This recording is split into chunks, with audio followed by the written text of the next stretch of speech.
Bayangkan sebuah fondasi gedung yang retak tepat di bagian tumpuan utamanya. Itulah yang terjadi pada fraktur plateo tibia. Salah satu cedera padani paling kompleks karena merusak permukaan sendi penopang berat badan manusia. Tindakan bedah Orif mungkin sudah menyatukan kembali tulangnya dengan sebuah logam. Tapi, apakah lutut tersebut bisa kembali berjalan, berlari, atau bahkan menumpu beban seperti dulunya lagi? Disinilah peran vital kita dimulai. Hari ini, kita akan membedah tuntas mengenai manajemen fisioterapi pada kasus post-orif fraktur plateo tibia pada bagian dekstra.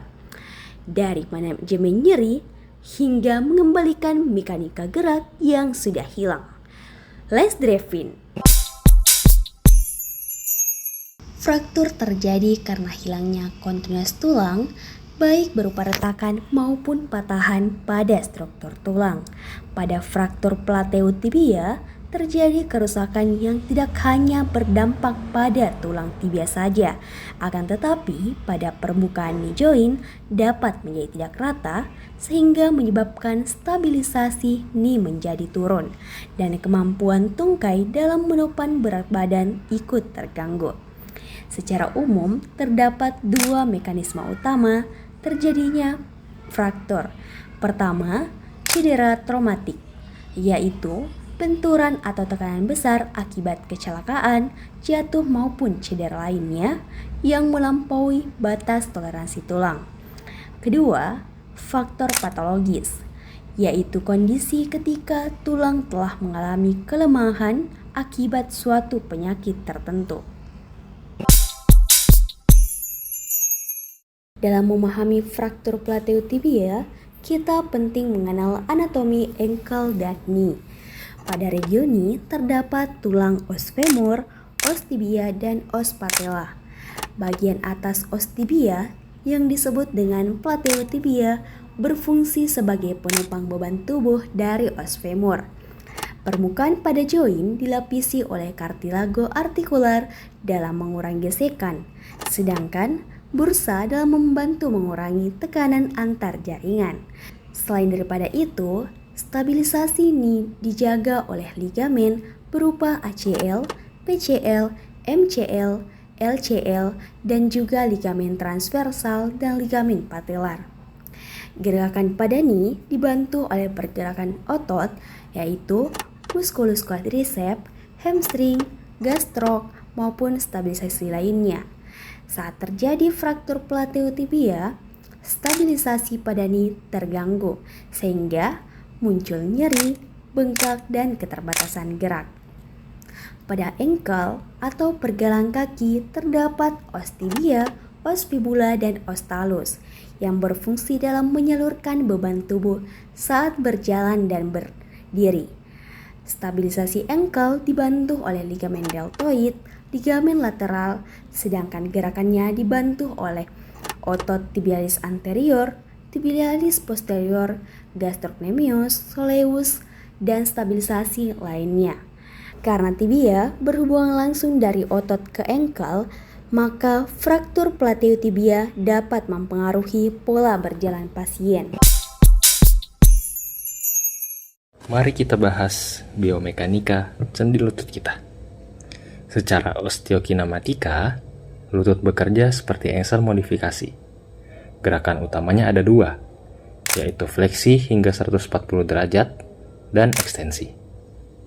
Lutut juga bisa sedikit berotasi, tapi ini hanya terjadi saat lutut fleksi. Saat lutut ekstensi penuh, terjadi mekanisme penguncian otomatis atau screw home mechanism. Tibia akan berputar keluar untuk mengunci lutut, menjaga kita tetap stabil tanpa perlu banyak tenaga saat berdiri tegak. Lalu, apa yang terjadi di dalam permukaan sendinya? Secara artrokinematika, ada gerakan roll dan slide yang terjadi bersamaan agar tulang tidak lepas. Jika kaki kita bebas bergerak di udara, arah roll dan slide searah. Tapi, jika kaki kita menapak seperti saat bangkit dari jongkok, tulang paha yang bergerak dan arah roll dan slide menjadi berlawanan. Sekarang kita turun ke sendi pergelangan kaki atau ankle. Secara osteokinematika, gerakan utamanya adalah menarik ujung kaki ke atas atau dorsofleksi dan menurunkan kaki seperti berjinjit atau plantar fleksi.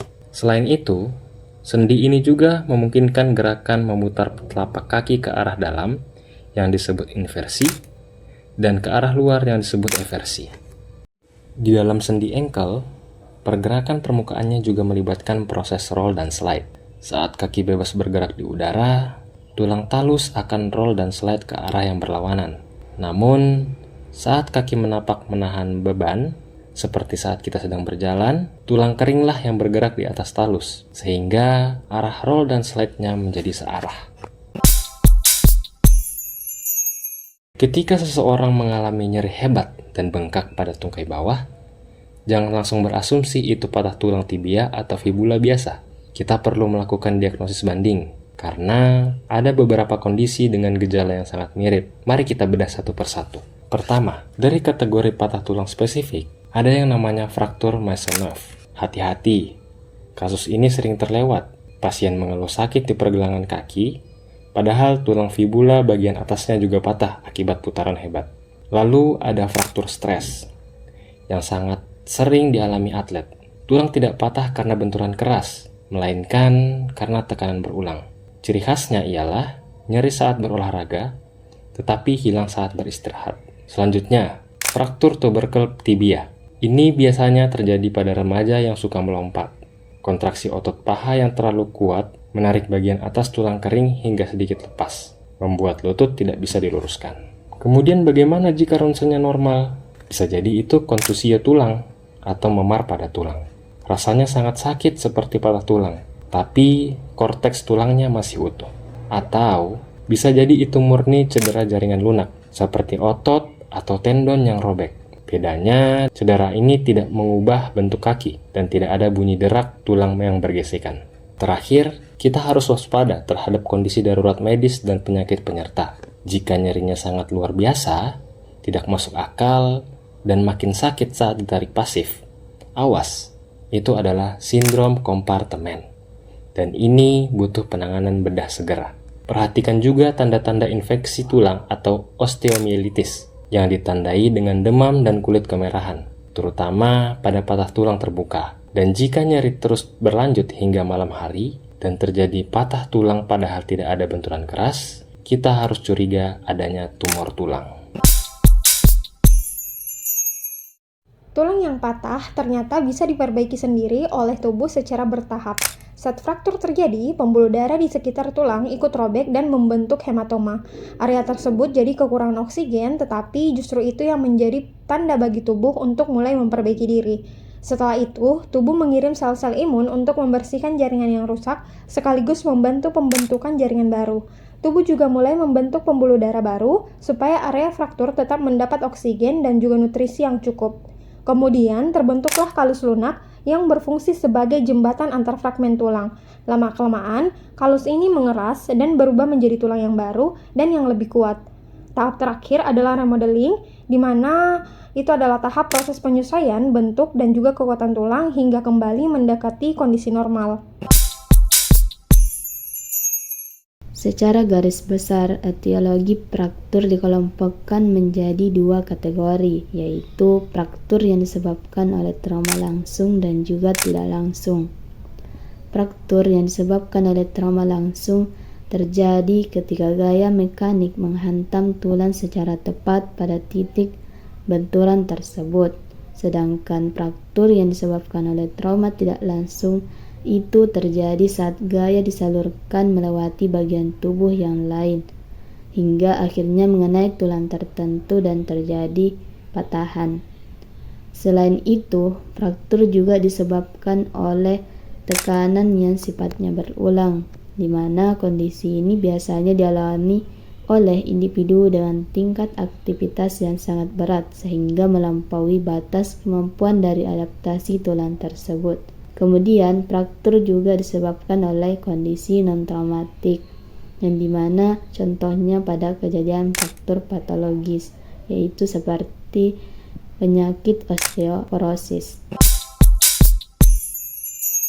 Nah, setelah memahami bagaimana tubuh memperbaiki tulang yang patah, sekarang kita lanjut melihat gambaran kasus fraktur tibial plateau di masyarakat. Fraktur tibial plateau adalah patah tulang pada permukaan atas tibia yang membentuk bagian dari sendi lutut. Cedera ini memang tidak terlalu sering ditemukan, tetapi cukup serius karena dapat mempengaruhi stabilitas dan juga fungsi lutut. Kasus ini paling sering terjadi pada laki-laki usia muda akibat trauma energi tinggi seperti kecelakaan lalu lintas atau jatuh dari ketinggian. Sedangkan pada perempuan usia lanjut, fraktur lebih sering berkaitan dengan osteoporosis, sehingga benturan ringan pun dapat menyebabkan patah tulang. Di Indonesia itu sendiri, kecelakaan lalu lintas masih menjadi penyebab utama fraktur ekstremitas bawah, termasuk fraktur tibia, dan kasusnya lebih banyak ditemukan pada laki-laki dengan mobilitas yang tinggi. Sistem klasifikasi Charker ini mengklasifikasikan fraktur pleutea tibia ke dalam 6 tipe berdasarkan pola garis patah dan keterlibatan permukaan sendi. Nah, di mana sistem klasifikasi ini bertujuan untuk membantu tenaga medis mengetahui mekanisme cederanya. Apakah karena gaya tekan atau kompres, atau gaya belah. Nah, tingkat kerusakan permukaan sendi ini, serta stabilitas tulang saat dilakukan tindakan bedah orif. Tipe 1 split fracture, di mana retakan pada kondilus lateral tanpa depresi. Tipe kedua itu split dan depresi, di mana kombinasi retakan dan penekanan depresi pada pleutea lateral. Tipe 3 ini depresi murni, tidak ada retakan besar tapi terjadi penurunan permukaan sendi. Tipe 4 ini medial condylar fracture, di mana dia mengenai kondilus medial. Tipe 5 di mana tipe 5 ini bipolar fracture, kedua sisi medial dan lateral mengalami fraktur. Tipe terakhir di mana itu disosiasi dan metafasis dan diafasis, di mana frakturnya ini mulai kompleks. Adapun prognosis dari fraktur itu sendiri, di mana berdasarkan hasil penelitian pada kasus fraktur, terdapat beberapa faktor yang berpengaruh pada prognosis keberhasilan terapi pada pasien, diantaranya yaitu area fraktur, usia, dan mobilisasi dini. Pada area fraktur, pembuluh darah mempengaruhi waktu pemulihan luka fraktur, yang dimana secara teori vaskularisasi pada ekstremitas atas pada umumnya lebih baik dibandingkan pada ekstremitas bawah, yang berarti penyembuhan fraktur pada ekstremitas atas memiliki masa penyembuhan yang lebih cepat dibandingkan fraktur pada ekstremitas bawah. Sedangkan mobilisasi sejak dini dapat memperlancar sirkulasi darah serta memfasilitasi sistem tubuh kembali normal dengan cepat. Fraktur tibia pada umumnya memiliki masa penyembuhan yang lebih baik jika dilakukan dengan penanganan dan fiksasi yang tepat. Manifestasi klinis ini yaitu hilangnya fungsi anggota gerak, nyeri, pembengkakan, dan demorfitas akibat pergeseran fragmen tulang. Krepitasi akibat gesekan antara fragmen satunya dengan yang lainnya. Terjadinya pembengkakan dan perubahan warna lokal pada daerah fraktur akibat trauma dan pendarahan yang mengikuti fraktur. Kehilangannya fungsi tubuh permanen merubah kondisi yang ditakutkan pasien fraktur.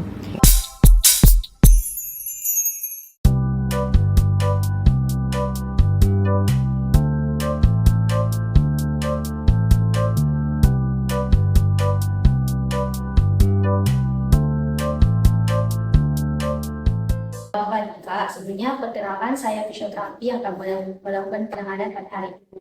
Nah, kalau boleh tahu Kak, namanya siapa? Umurnya sekarang berapa? Saya 20 tahun. Sekarang udah tahun. Kesibukan apa?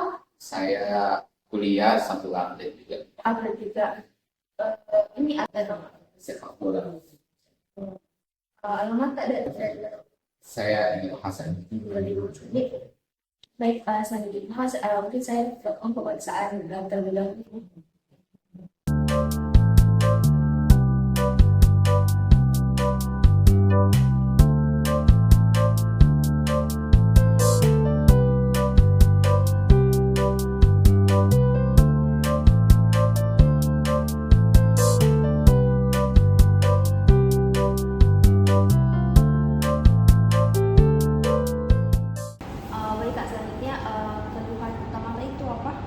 Saya bisa tekuk kaki. Sebelumnya ada kejadian atau musibah itu? Kemarin itu saya kecelakaan di kecelakaan lalu lintas, ditabrak mobil dari samping. Setelah itu langsung berjalan ke rumah sakit. Iya, baru 2 hari ini itu baru dioperasi. 2 hari ini. Itu sejak dioperasinya tanggal berapa? Tanggalnya itu tanggal 4. Saya datang ke rumah sakit tanggal. Setelah dioperasi dirawat inap di rumah sakit Iya, berapa hari? 1 minggu. Setelah itu ada proses fisioterapi. Iya, pas hari kelimanya saya langsung dianjurkan untuk ke Fisioterapi. Oke, selain itu tadi itu pernah ada fisioterapi lanjutan setelah dioperasi dan fisioterapi pertama dengan rumah sakit. sudah pernah 2 kali di rumah sakit, 1 kali di rumah sakit, 1 kali di Sekarang masih ada rasa nyeri, kita rasa nyeri masih di bagian nyeri. seri. Kalau untuk masih ada obat yang kita konsumsi. Ada vitamin D3. Kalau belum tahu kok ada hasil radiologi tapi Ada. dari rumah sakit.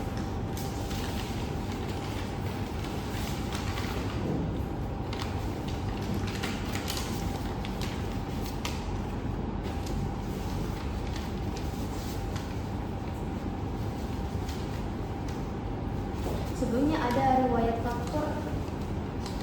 Fraktur nggak pernah, ini baru pertama kali, tapi pernah juga saya di kecelakaan di samping. pas kecelakaan kemarin ada Iya. juga ciri-cirinya. Semenjak karena fraktur ada merasa kesehariannya terganggu. Ada. Saya sudah nggak main bola lagi, harus dibantu kemana-mana. Ada perasaan cemas. Ada. Saya khawatir kalau udah bisa kembali lagi beraktivitas seperti apa. Terkait dukungan keluarga saat proses pemulihannya bagaimana? Kalau keluarga mendukung sekali, mereka kasih motivasi, kasih semangat lah untuk saya bisa sembuh. Kan ini sudah fisioterapi yang ketiga ya, sebenarnya sudah ada peningkatan bagaimana kita rasa terkait peningkatan? Terkait peningkatan ada saya rasa di ada lah pokoknya ini. Ada keluhan lain tak selain itu? Nggak ada sih, itu saja.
Oke Pak, jadi untuk selanjutnya kami akan memeriksa skala nyeri yang dirasakan oleh kita.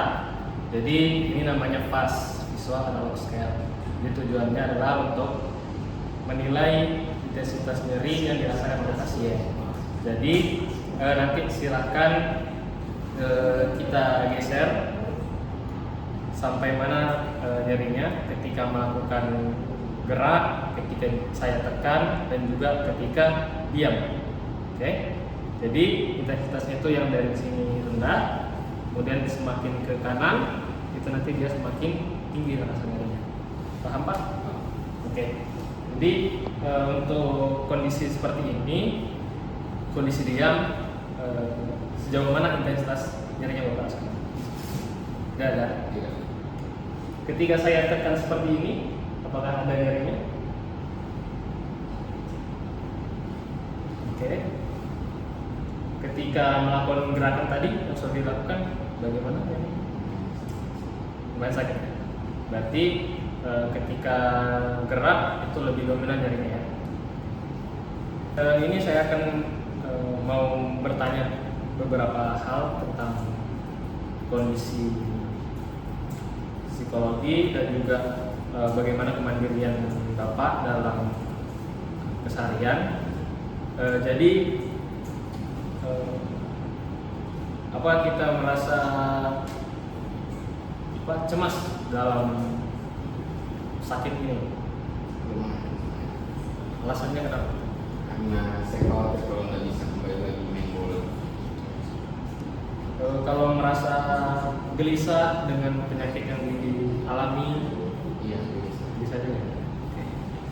Kemudian tentang kemandirian Bapak, bagaimana di rumah? Apakah dibantu dengan orang tua atau saudara dalam menaiki tangga atau ke kamar mandi? Iya, dibantu. Kalau makan bisa. Oke. Jadi Pak, selanjutnya saya mau mengukur rentang gerak dari kaki kanan Bapak, terutama yang mengalami fraktur ini. Jadi nanti saya akan melakukan pengukuran mulai dari panggul, kemudian lututnya, sama nanti di pergelangan kaki. Izin Pak ya.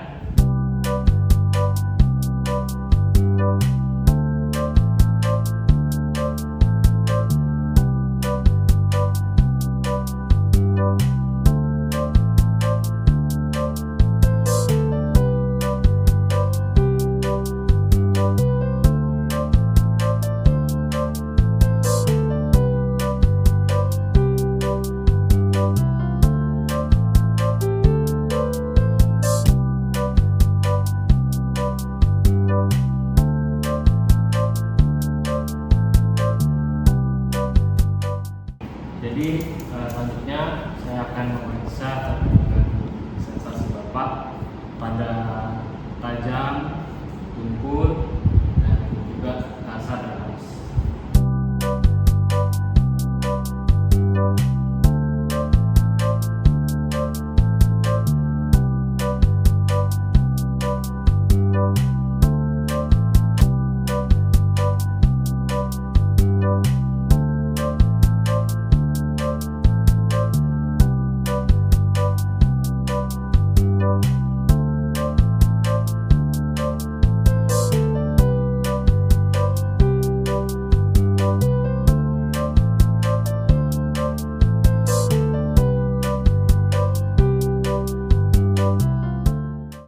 Baik, selanjutnya Bapak, kita akan melakukan penanganan pada Bapak.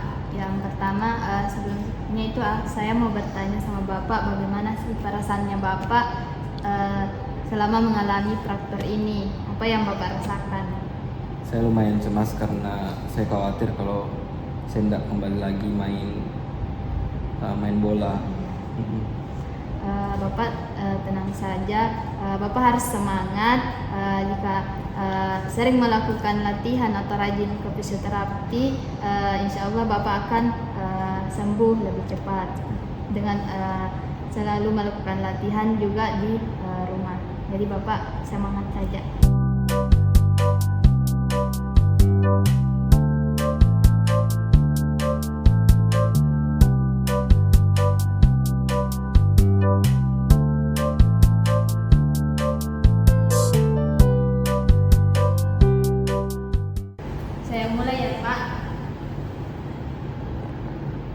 Kalau sudah ada rasa kayak bener-bener bilangnya. Oke, kita mulai. Segini, Iya, ada. oke, aman. Nah, di sini saya lakukan selama 15 menit. Kalau ada rasa nyeri, Bapak. Oke, selanjutnya Bapak, karena di sini masih ada bengkak sedikit, jadi kita kasih ankle pumping namanya. Jadi caranya kakinya Kakak tuh nanti digerakkan seperti ini. Coba Kakak gerakkan, naik turun, mulai ya. Lakukan secara bersamaan. Oke. Nah, ini gunanya supaya bengkak di area sini tuh cepat berkurang. Oke, 1, 2, 3, 4, 5, 6, 7, 8, 9, 10. Oke.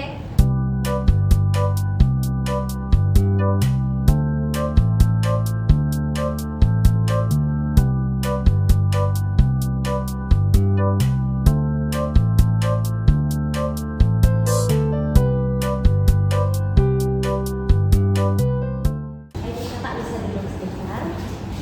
Oke, di sini saya akan melakukan latihan untuk kekuatan tubuhnya kakak. Jadi bisa dikasih lurus, baru angkat begini. Oke, ini satu lurus saja. Nah, terus saya akan taruh di sini. Terus kakak pegang kanan kiri ini. Terus nanti Bapak, terus nanti kakinya mengarah ke sini. Oke, sudah sama sekali. Oke, Ivan juga. 1, 2, 3, 4, 5, 6, 8, 9. Oke, 10. Oke, next Bapak. Kakinya Bapak nanti dua-duanya menapak di sini, terus menekuk lututnya sambil diluruskan lagi, diluruskan sampai batas maksimal batas sakitnya yang kakak rasakan di lututnya. Oke, bisa dimulai. Oke, dulu. Cara lebih banyak. Arahnya, itu lagi, itu lagi, 4, 5, sampai